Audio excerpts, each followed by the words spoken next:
This bill will fuel massive economic growth and lift up the hardworking citizens who make this country run. This comprehensive legislation, it was reportedly signed into law recently. The administration described it as the largest working and middle-class tax cut in American history. Woo,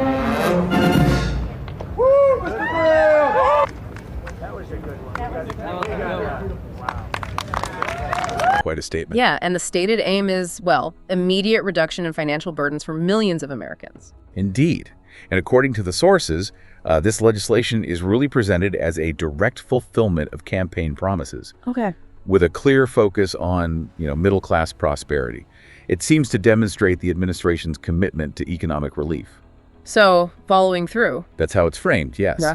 Outlining a dedication, they say, to enhancing the financial well-being of working-class Americans. That's what its proponents suggest anyway. Okay, let's delve into some of the specifics highlighted here. Our sources detail elements like no tax on tips, which interestingly includes certain income limits.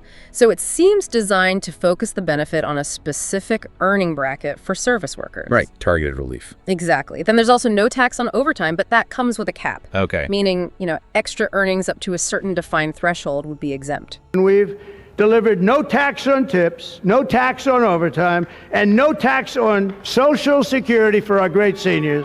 Got it. So not unlimited. No. Good. And furthermore, no tax on Social Security is included, again, also with a cap, offering a specific kind of support for retirees. Which is significant for that demographic, obviously. Oh, yeah. Absolutely.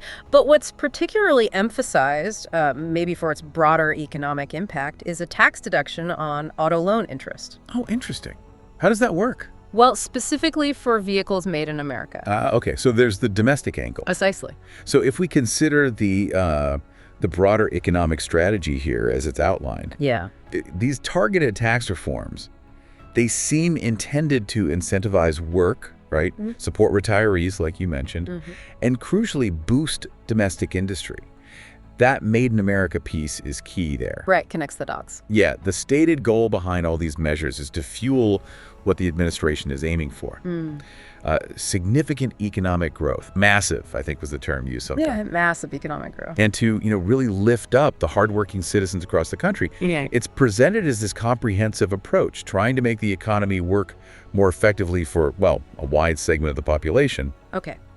So shifting gears a little bit. President Trump also recently articulated an overarching vision for the nation, especially significant as America approaches its 250th anniversary. Big anniversary coming up. Yeah.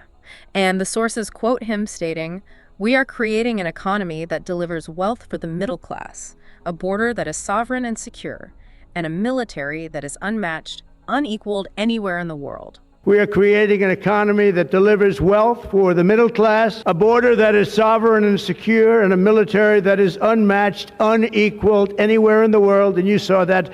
So 3 clear pillars there. 3 distinct pillars, exactly. Right. And to connect this to the broader strategic narrative that's being presented, Yeah. these 3 pillars, economic growth, border security, and military strength, they're really framed as foundational, sort of the bedrock for reinforcing national pride and ensuring stability. Foundational. Okay. Yeah. And they're discussed in the context of, recent policy successes, like the tax cuts we just talked about, and also reported increases in defense spending.